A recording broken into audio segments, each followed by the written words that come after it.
मुझे विश्वास है कि आपने अपनी ज़िंदगी में एग्ज़ाम्स तो बहुत लिखे होंगे, लेकिन क्या कभी ऐसे एग्ज़ाम पेपर के बारे में सुना है जो बिल्कुल खाली हो? नहीं ना? तो चलिए आज ऐसी ही कहानी सुनते हैं जिसमें एग्ज़ाम तो है लेकिन क्वेश्चन पेपर बिल्कुल खाली। आज की फिल्म का नाम है एग्ज़ाम, तो आराम से बैठिए और कहानी सुनिए। फिल्म की शुरुआत में हम 8 कैंडिडेट्स को देखते हैं जो एक बड़ी कंपनी की नौकरी के एग्ज़ाम के लिए तैयार हो रहे हैं। हम देखते हैं कि एग्जामिनेशन हॉल में रोशनी थोड़ी कम है और सभी कैंडिडेट्स को बराबर दूरी पर बिठाया गया है। वहाँ उनकी हर हरकत पर नज़र रखने के लिए कैमरे भी लगाए गए थे। जब वो 8 अपनी सीट पर बैठ गए तो बंदूक के साथ एक गार्ड रूम में दाखिल हुआ, जिसे देखते ही सब कुछ हद तक परेशान हो गए। उसके बाद वहाँ एक आदमी आया जो अपना नाम तो नहीं बताता लेकिन खुद को द इन्विजिलेटर कहकर इंट्रोड्यूस करता है।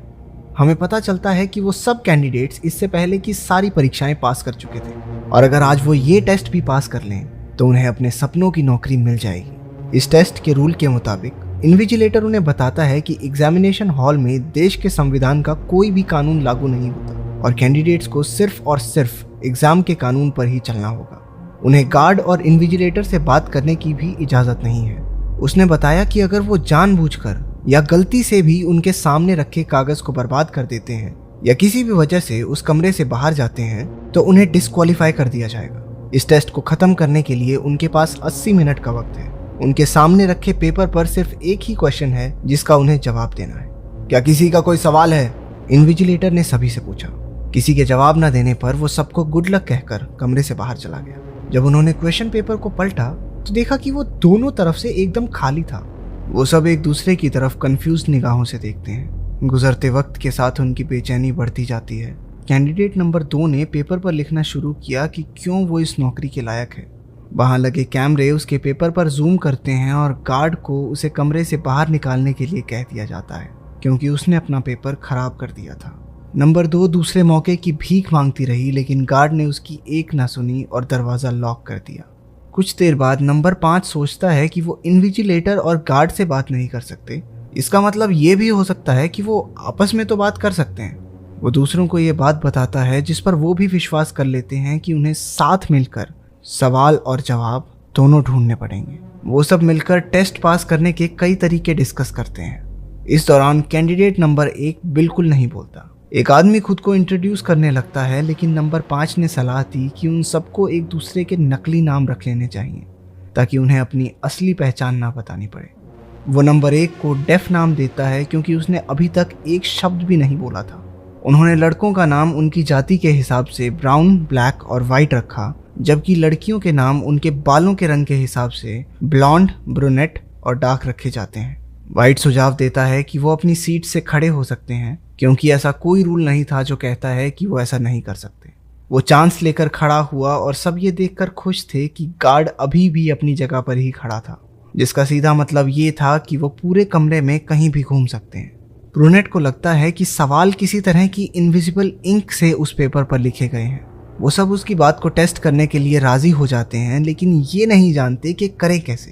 ब्रूनेट खड़ी हुई और रूम की लाइट्स का इस्तेमाल करके अपने पेपर को ध्यान से चेक करने लगी लेकिन पेपर पर कुछ नहीं दिखा। वो बाकी सबसे भी आग्रह करती है कि सब अपना अपना पेपर चेक करें क्योंकि ये मुमकिन है कि सवाल सिर्फ एक ही पेपर पर लिखा हो।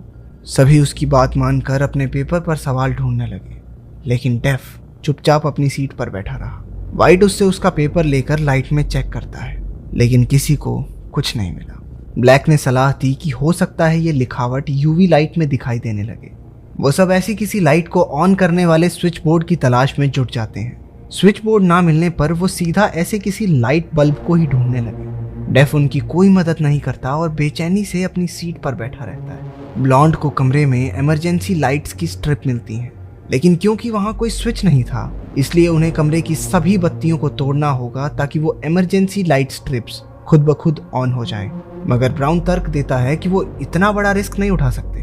वो सब इस मामले पर वोट करते हैं और आखिरकार प्लान को आगे बढ़ाने का फैसला लेते हैं।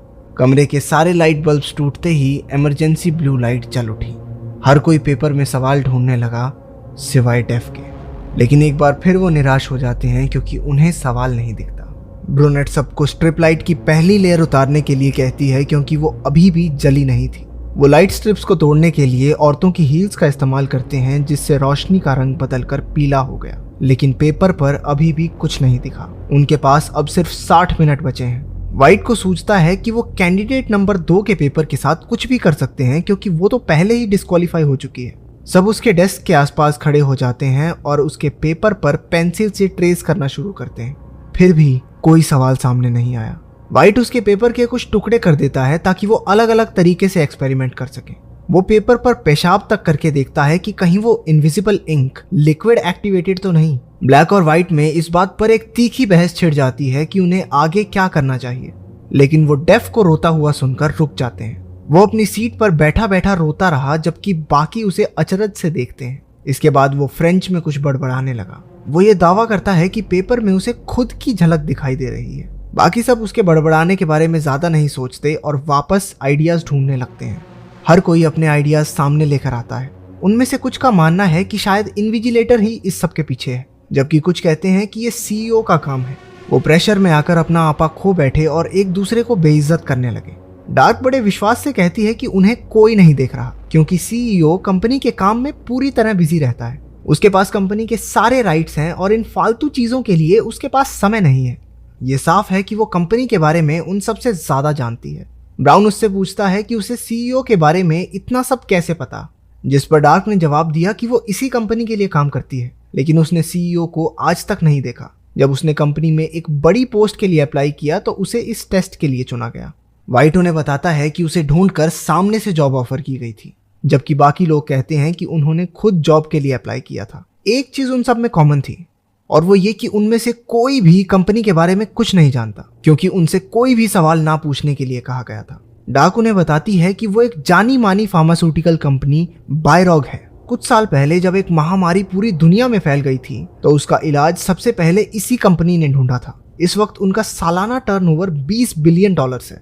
ब्लैक कहता है कि शायद कंपनी को एक नई घातक बीमारी का इलाज मिल गया है, जो दुनिया भर में हजारों लोगों की जान ले रही है। ब्रूनेट अचानक उत्सुक होती है और ब्लैक से कहती है कि वो इस बारे में और बताए। इससे व्हाइट को शक हुआ और उसने ब्रूनेट से पूछा कि क्या वो भी इस वायरस से इन्फेक्टेड है। ब्रूनेट ने मना करते हुए बात को खत्म कर दिया। अपनी ओर से ध्यान हटाने के लिए वो गार्ड की तरफ बढ़ी और उससे बात किए बिना उसकी पॉकेट से एक लाइटर निकाल लिया। पूरा ग्रुप लाइटर का इस्तेमाल करने का फैसला लेता है, जिससे फायर अलार्म का फवारा चालू हो जाएगा और वो पानी की मदद से पेपर पर लिखावट विकसित कर पाएंगे। ब्रूनेट एक कुर्सी पर चढ़ी, लेकिन फायर अलार्म तक पहुंच नहीं पाई। व्हाइट ने उसकी मदद के लिए एक मुड़ा हुआ कागज का टुकड़ा दिया, जिसे जलाकर वो फायर अलार्म ट्रिगर करती है। जल्द ही पानी गिरने लगा, लेकिन पेपर पर कोई असर नहीं पड़ा। अचानक से गार्ड उनकी तरफ बढ़ने लगा। ब्रूनेट अपने हाथ में पकड़े कागज को खोलकर देखती है कि वो उसका अपना ही पेपर था। अपना कंपटीशन कम करने के लिए व्हाइट ने उसे धोखा दिया था। गार्ड उसे खींचकर कमरे से बाहर कर देता है। वो जाते जाते व्हाइट को एक घटिया धोखेबाज आदमी कहती है। गुस्से में ब्लैक व्हाइट की ओर बढ़ा और बोला कि वो एक घूसा मारकर उसकी बत्ती बुझा देगा। अचानक से रूम की बत्ती बुझ गई। वो समझ गए कि कमरे में वॉइस कंट्रोल सिस्टम है। वो एक दूसरे को कुछ भी बोलने से पहले सावधान करते हैं और डेफ का रोना फिर से चालू हो जाता है। व्हाइट उसके सामने जाकर बैठ गया और उसे धमकाते हुए अपना ही पेपर फाड़कर खाने को कहा। गार्ड डेफ के पास पहुंचा और उसे भी बाहर कर दिया। अब सिर्फ 5 कैंडिडेट्स बचे थे। घटिया इंसान, ब्लैक ने व्हाइट से कहा। लेकिन व्हाइट मुस्कुराते हुए कहता है कि उन्हें तो कंपटीशन कम करने के लिए उसका शुक्रिया अदा करना चाहिए। वो दावा करता है कि उसे असली सवाल के बारे में पता है, लेकिन वो किसी को बताएगा नहीं। गुस्से में आकर ब्लैक उसे एक ही मुक्के में बेहोश कर देता है। वो सब उसे एक सीट से बांधकर उसके मुंह को टाई से बांध देते हैं ताकि वो कुछ बोल ना सके। कुछ देर बाद व्हाइट को होश आया। डार्क ने जैसे ही टाई को खोला, व्हाइट उससे दवाई देने की रिक्वेस्ट करता है। पता चलता है कि वो भी उस वायरस से इन्फेक्टेड है और जिंदा रहने के लिए उसे हर घंटे दवाई चाहिए। ब्लैक उसके कपड़ों की जेबों में दवाई की तलाश करता है, लेकिन उसे कुछ नहीं मिलता, जिस वजह से सबको लगता है कि व्हाइट सिर्फ बहाने बना रहा है ताकि वो उसे छोड़ दें। व्हाइट दावा करता है कि उनमें से ही किसी ने उसकी गोली ली है। वो गोली के बदले उन्हें सवाल बताने का वादा करता है। जल्द ही वो फिर से बेहोश हो गया और उसका शरीर तेजी से कांपने लगा। उनमें से कुछ को लगता है कि वो अब भी नाटक कर रहा है, लेकिन ब्लैक कहता है कि ये सब ढोंग नहीं हो सकता। सब लोग कमरे में गोली को ढूंढने लगे, लेकिन वो कहीं नहीं मिली। डार्क को शक है कि ब्राउन ने गोली को कहीं छिपाया है, और उसका शक सही भी निकला जब वो गोली ब्राउन के टेबल की निचली तरफ च्युइंगम से चिपकी हुई मिली। वो गोली व्हाइट को खिलाने लगती है, लेकिन ब्राउन ने हाथ मारकर गोली को वेंट में गिरा दिया।